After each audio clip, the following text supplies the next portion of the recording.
Hello again guys, welcome back to another Big Al Devlin video here at the House of Devlin. This video is a video that I feel passionate about. As many of you know who follow the channel regularly and watch my videos, you may not watch these particular videos, but you'll certainly be familiar that I do put up content like this. It's a sort of anti-bullying video. I'm really against bullying in all forms, whether it's verbal, physical or psychological. Which is an element of verbal and sometimes physical, sort of the two combined sometimes. But when people are put down and they have, bullies making them feel like shit, I'm against that. And I speak outwardly here on YouTube.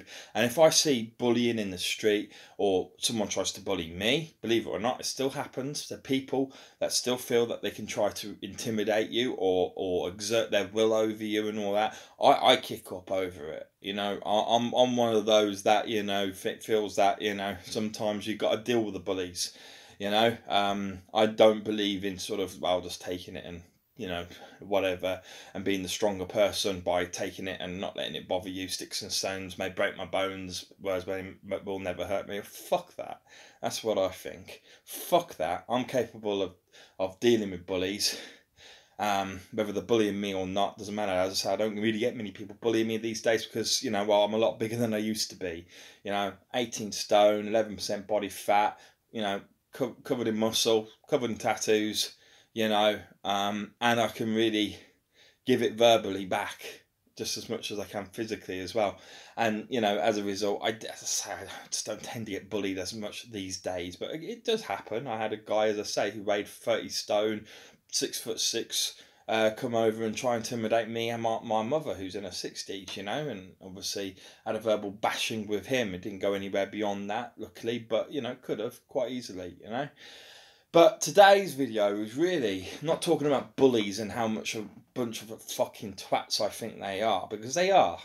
They're twats, or as the Americans would say, twats, but it's twats in English, And I think they're complete. I hate using this word, right? But it's the only way I can describe them. They're complete fucking cunts, right? Bullies, they're cunts. Even if they are bullied themselves, as I've said it before. Bullies who bully because they're bullied themselves. Kids you can kind of forgive, right? But when they're adults and stuff like this, right? Shit does roll downhill, but it shouldn't. Just because you're bullied doesn't mean that you should become a bully. In fact, you should become so anti-bullying. You should become, because you've experienced how bad it makes you feel, you should stand up against it and go, no, I'm not going to become like that. I'm going to be a better person than the person who's bullying me. But this video is actually not about bullying or a particular incident of bullying, a sort of singular incident of bullying or anything like that, or intimidation. This is about chronic bullying. I saw a few things on Instagram, I think it was, and YouTube recently, and it just got me thinking about how really some people, you don't realise it really, but when you see it and you've known people for a while and you can see the kind of posts they're putting up, you can see, and they've been bullied in the past, whether it be by a family member or close friend. It doesn't matter who it's coming from. Bully's a bully, But obviously it's made worse when it's a family member, right? Because of the love and emotions that you have for them, or I have had for them in the past, at least anyway, if you've fallen out of love with them. But it's, you see them, and you see that the bullying they've gone through has... they've resisted it. They've not become a bully themselves, but they've become a victim of that bullying. They're not just a victim whilst they're getting bullied, but they're a victim after the bullying as well, years after even, for the rest of their lives in some ways, because bullies, they can shape your psyche, they can shape your personality, they can make you timid, or they can make you feel worthless, they can make you feel like you're just not worthy of anything, that you're a failure. And you always will be, and that if you put your best efforts towards something, that you'll never achieve it, or certainly for a specific thing at least anyway. It could be relationships, it could be work, it could be just you yourself feel like you are shit, right? Now, I went through a similar experience when I was younger. I'm not going to mention names because That would be bullying in its own sense. I'm not here to name names. In fact, I've forgotten the name of the professor who did it to me, right? But at the end of my studies at med school, right, I needed help. You know, psychologically, I was struggling a lot with seeing people getting ill and dying and stuff because I studied medicine, as I say. So a lot of my time was spent in hospitals helping people. And the real reality being a doctor is, or training to be a doctor, is that you see people die and you see people get ill, and you realise that actually your job is not to stop people dying, although that's part of it. It's not to stop people feeling ill and making them feel better again. Okay, again, although it's part of it, it's actually watching them get iller and iller over time, and you're just prolonging the time that they're on this earth. Sooner or later, you're going to lose that battle. We all die. We all turn to ash, right? In the end, we all turn to dust. But it was that sort of realization that went through my mind. It hurt me, you know, because I went into medicine because I was compassionate. I like people, you know, and I like helping people, and I like bettering their lives when I can, you know. And my compassion became my undoing in many respects because it tore me apart, not in my mind as such, although obviously it did give me depression. It tore my soul apart, you know, because I felt heartache for all these people who I felt responsible for and was partly responsible for, but it wasn't me to blame, but I blamed myself. I felt guilt almost, I suppose, for their suffering, when really I shouldn't have. I shouldn't have. But, you know, when it's in you to be like that, when you are a caring person, it makes it hard, and I needed help, and so the university organised a mentor for me. Okay, well, a couple of mentors, right? But the mentor that I had, who was my personal mentor, he was lovely. He was a lovely doctor, very compassionate. He'd had a daughter who'd gone through a similar experience, so he understood. But the other one, who was the one in charge, who was sub-dean at the time, not dean, a sort of vice dean, he was horrific with me looking back at it. At the time I took it, I thought, you know, sometimes life gives you shit, and you know, there are times when, you know, when you're in that position, you not only have to accept that life gives you shit, but you have to kind of eat that shit, and you have to do it with a smile on your face and just accept it. But this is life. I've got to do this, I've got to do that, and accept things, because, you know, that's what life's given to me. But I'll get through it as long as I keep taking it and it doesn't break me. You know, that was my attitude, and it's still my attitude today. We're getting through hardships, and it works. But the thing is, I was being given shit from someone who was actually there to help me, and they took advantage really of my vulnerability by making me feel worthless. I remember one time he actually said to me, well, if it's down to me, I would have just kicked you out right from the beginning or whatever. You know, what? For being compassionate and allowing that compassion to tell, you know, you can't control sometimes how you know, I was I was ill and I was hurt for the right reasons, because I cared for people. I cared for the people who were under me, you know, under my responsibility. And the same was for him. He should have been compassionate to me and should have been, yes, sometimes you need a heavy hand, because sometimes you need to be cruel to be kind, but he wasn't. He was just being cruel.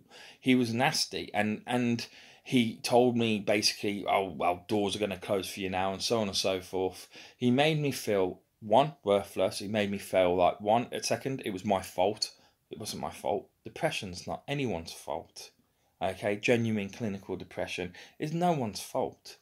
It's an illness. It's like catching a cold. Are you to blame for catching a cold? No. No, you're not. It's just sheer fucking bad luck at sometimes, right? And or breaking a leg or whatever, you know, just randomly because you fall off a curb, you know, that which is, you know, raised or whatever. And he said all this shit to me, and it's only just really to today, really in the last sort of few months, that, you know, thinking about things, and after counselling, after the car crash and stuff, really when I look back at it, people said, like during counselling and stuff, said they were wrong to say that. course you could do this again. Of course there's still opportunities for you in that field or other similar fields, or, you know, things like this, right? They were saying that that guy was completely out of order for what he said and should actually be strung up by his goddamn heels, basically, for it and punished for it. I don't want that. I don't want to punish someone for a mistake they made 10 years ago just because they're an arsehole. You know, he was a bully. And, you know, he shaped my personality. For 10 years, I felt worthless and that I couldn't achieve in certain areas. And I blamed myself for things that were not my fault. But he was the reason I did it. Because he shaped my vulnerable mind and my vulnerable psyche at the time. Rather than supporting me, he was against me in many respects. You know, he had to do what was sort of on the paper, so to speak. You know, give me a chance here, give me a chance there. Sort of phasing in and phasing out and all the rest of it. But he only did it because he legally has to do that. The moment he got a chance, you know, he cut me off. You know. And he did it with minimal support. And as I say, he was actually a negative influence on my recovery from that. And so I understand people who were bullied. You know, I have an inside sort of reference point. I'm not saying I've gone through the same shit as such, but, you know, I've got an insider's view to people who, for example, are bullied by their fathers or by their uncles or whatever, you know, like a family member who they should really respect and love, and they do. And those people take that respect and love and throw it in your face and fuck you up. And make you feel that you can't succeed in one aspect of life or another, as I say, whether it's relationships, whether it's just getting a job, or whether it's how you feel about yourself. If you feel shit about yourself because you've been bullied in the past, don't. That's that bully feeling shit about themselves and simply transferring it onto you. Or they're doing it because they don't feel shit about themselves, but because they're vindictive, they're cruel, and they just want you to suffer because they enjoy seeing other people suffer. It's the bully's fault, not yours. If you feel shit about yourself, if you feel worthless, if you feel hopeless, if you feel that you're a failure and that you have no chance and success in whatever, as I said before, like relationships or, you know, work or whatever it might be that you feel limited in, take a look back into your life, and you might just suddenly come to a realization, an epiphany, that, oh fuck it was that little twat, it was that arsehole who was chronically bullying me. I say it's about chronic bullying me over a longer period of time, months at least, if not years, if not decades, if it's your family member, right? And they shaped my psyche. They taught me when I was vulnerable, or when I was looking up to them, respecting them, and was too young to understand that they were manipulating me, and they've shaped the way I see the world. And I don't want to see the world like this. I don't deserve this. I deserve better. I deserve to be able to see the world like a normal person. I deserve to have ambitions. I deserve to have aspirations. I deserve to have goals. I deserve to have hope. And, when I think about, for example, going on dates or whatever, you know, because I haven't got a girlfriend at the moment or something, I should be feeling excited for what the future has, because, you know, I don't know. I could have any, you know, who knows who I'll end up with, but when I end up with them, it'd be fantastic, you know, or whatever it might be. As I say, that's sort of getting you down. And I just feel that chronic bullying, that's the worst. You know, there's school bullies and things like that who, you know, might physically hurt you or call you names, and that might have an influence. But it's the chronic bullying, especially from those who are supposed to be taking care of you. As I gave in my example, it weren't a family member, but he was responsible for taking care of me when I was in a vulnerable position at the time, emotionally speaking. But it could be someone who's literally supposed to be taking care of you, your parents or a family member. It could be the closest of your best friends, for example, who you see as your friend, but actually a decade later you think, why was I friends with them? Think about those people, look back in your life and think, has my psyche been changed? Do I see the world in a way that I shouldn't see the world? And hopefully you come up with answers and you see, actually, my negative attitude or my negative views or my sort of lack of hope, my despair, whatever, it's a result of them. And once you've identified the source, trust me, a rock will be lifted off your chest. You won't feel the pressure so much. It might not happen straight away, but that realization will eventually sink in, and you will be the person that you want to be, not what they wanted you to be, what the person that you wanted to be. Okay, you will be that person. I assure you. If you take the whatever strides that you want to take to whatever your aspirations or goals are, you will achieve it. All you got to do is want it. Okay, and you can't let past experiences hold you back. I think that's all I can say on it. Keep plodding on, guys. If you've been bullied at the moment, feel free to contact me in my direct messages, if you want to keep private, or if you're over it now, or you don't mind, obviously, your experiences being made public so that possibly someone else in a similar position can read it and be, fine. Put it in my comment section and I'll answer you whatever questions, or I'll just comment back to you guys, I don't mind being that person who helps support you get back on your feet, at least emotionally. I can't physically be there for you or anything like that, or financially be there for you, but at least I can be here, a voice that's supporting your life, your interests. That's all I can be. But hopefully it'll be enough. Thank you guys for listening. And if you were bullying, you're watching this, go fuck yourselves. And those of you being bullied, please, honestly, feel free to contact me in any form whatsoever. And I will always just be there listening, if nothing else. Okay? Thank you and goodbye.